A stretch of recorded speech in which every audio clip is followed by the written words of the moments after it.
All right, for more on New Year babies as well as the surge in teenage pregnancy, we are joined by Dr. Rolene Wagner of the Eastern Cape Health Department, as well as Sasekani Manzini, who is the Mpumalanga Health MEC. Ladies, a very good evening to you both. A happy New Year, and thank you so much for joining us. MEC, perhaps let's start with you, because this morning you were at the Leratong Hospital, where you welcomed, I believe, about 50 babies, many of them being nice and healthy as they arrived. At 12:05, you had the first baby in the province coming through at the Witbank Hospital. But one of the main issues was a 14-year-old who was among those that gave birth today. And your province has recorded slightly over 9,000 teenage pregnancies in the year 2025. What do you think are the core factors that are driving this alarming trend? And what's your department doing in order to address this comprehensively?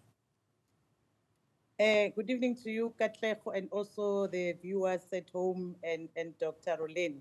Yes, indeed, you are correct. But now we can say that we have recorded 87 babies after 4 o'clock. And indeed, you are correct. We are very much concerned as far as the teenage pregnancy, especially the 14-year that we have recorded today at Temba Hospital, and also the 16-year-old that we have recorded at Rob Ferrer.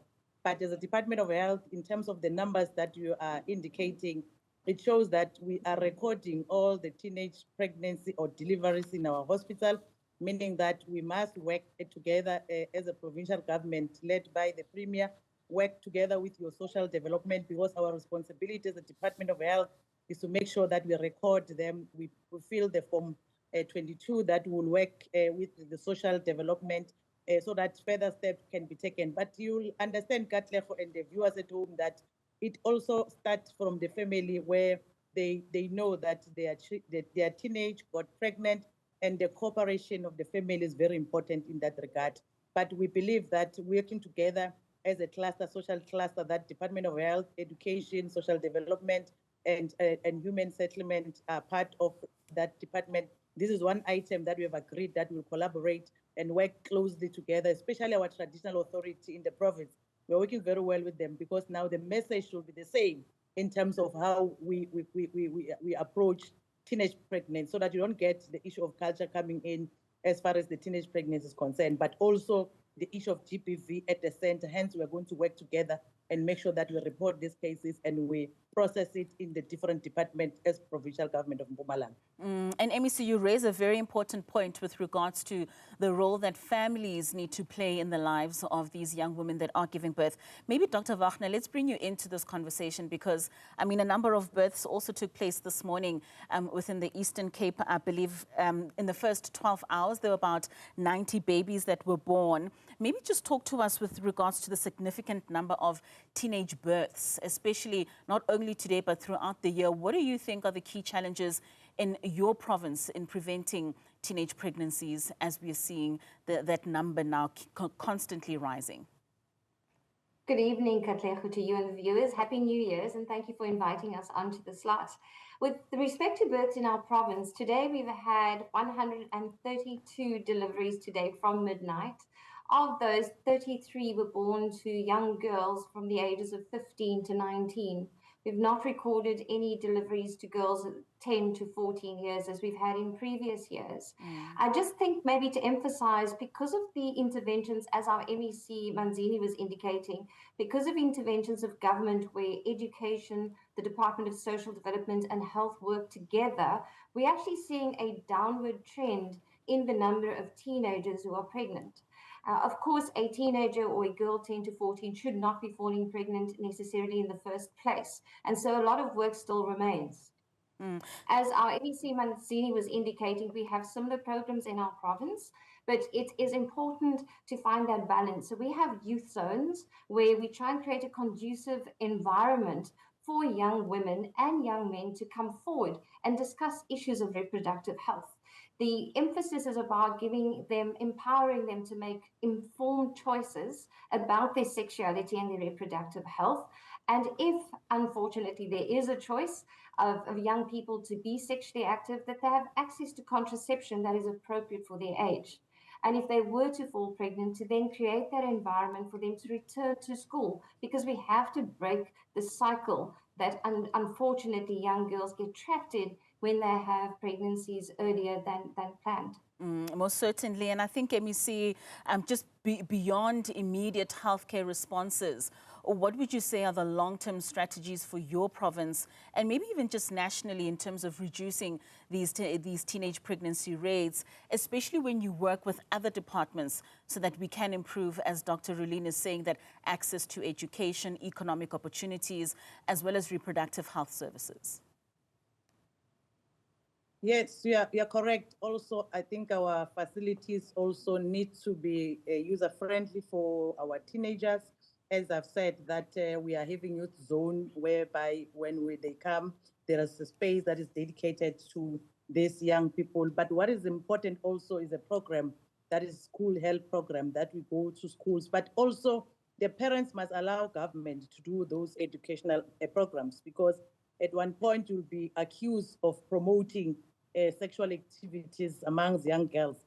Meanwhile, the statistics confirm that already they are engaging on sexual activities at the youngest age. So we need to work with them, because as you go to school, the SGB must be informed. Hence, we have agreed in the province of Mpumalanga that we'll have a dedicated day where all of us will go to different schools, and amongst what we are going to be discussing with our learners is the issue of teenage pregnancy. So we believe that if the buy-in from education, from the point of having the SGP representing the parents, allowing us to do those educational programs. But over and above that, at the community level, when you do awareness campaign, we don't find these young girls, because their parents will not allow them to go and listen to all these activities that we're doing, the educational program. So hence I'm saying it is very important that we take it sector by sector, but also the parents be at the center of understanding what is it that government is doing to deal with the teenage pregnancy and other related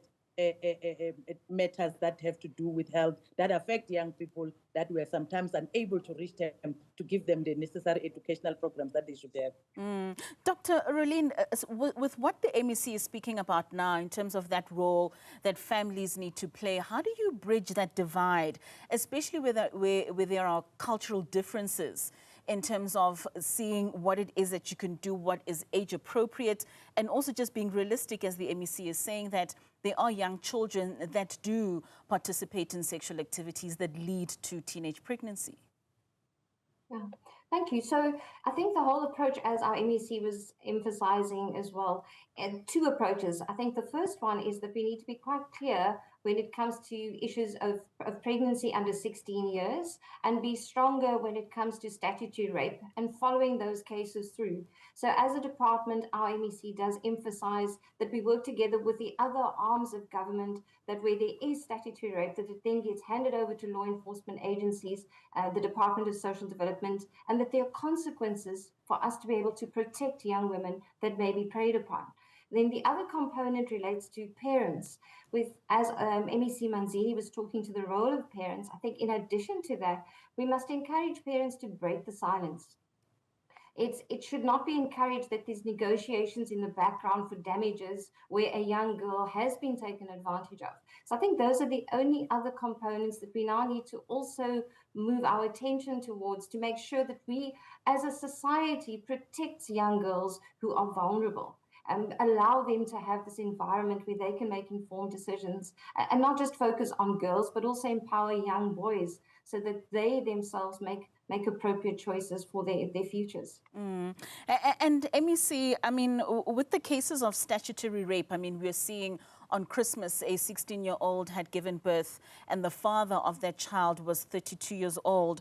With the cases of such statutory rape that's linked to many of these teenage pregnancies, what measures are in place, especially the role of health authorities when it comes to reporting such? That's what I was saying earlier on when we were at Shonge Hospital, that the Department of Health is for sure one of the facilities or areas that must assist also as far as recording, and as also trying to alert law enforcement, because like I've said, there's this form that we must fill as a department. Then those forms must be given to social development. Then social development must therefore assist us in terms of reporting those cases to your SAPS, so that the Department of Justice also is assistance. Remember also we do have the Tutuzela centers that are mostly in our facilities. So we are indeed at the center because we will be able to say, as much as we are coming from a home that does not appreciate that you have been abused, that does not appreciate that also a member of the family. So as government, we are at the center to assist as far as alerting social development, so that social development can therefore assist as far as reporting those cases. So hence I was saying the collaboration becomes very important, and we must do our role. And as we are doing our role, I'm doing the follow-up as far as all the cases. Hence we are able to say this is the number of the teenagers that we believe that there was the statutory rape, and we were going to work with social development to process it. But at the end, we believe that as an ESCO cluster, that we are all the health and also Department of Education and also social development, those collaboration that we are going to be doing moving forward to make sure that we assist the child, because that at the center is a child that needs to be assisted. If not assisted at home, we must play our role and assist those children to make sure that justice is served in those different communities. Most certainly. Dr. Wagner, very quickly, you mentioned that you are seeing a downward trend, especially with those children that are giving birth between the ages of 10 to 14. How does the department use data as well as monitoring in order to evaluate the effectiveness of these programs that you've mentioned? So in this year so far, we've recorded 213 children between the ages of 10 and 14 who have been pregnant. What we've now introduced during the festive season is an electronic tool, and we are now tracking the electronic form. Well, the form is now in an electronic format, and we can now not only register them, but also escalate them to the Department of Social Development and then follow it through. As MEC Manzini was saying, in our province in the Eastern Cape, we have 11 Tutuzela centers where we work closely with SAPS to make sure that when we do the assessments, we also collect the evidence that strengthens their cases when they deal with issues of statutory rape. So this electronic tool that we've just introduced now is to assist us in monitoring and coordinating and ensure that we follow the value chain all the way through to the consequences that are meted out by the courts. All right, ladies, thank you so much for joining us and just unpacking some of these strategies that are in place as we continue to grapple with many of our young teenagers giving birth throughout the year. That was Dr. Rolene Wagner of the Eastern Cape Health Department, as well as Sasekani Manzini, who is the MEC for Health in the province of Mpumalanga.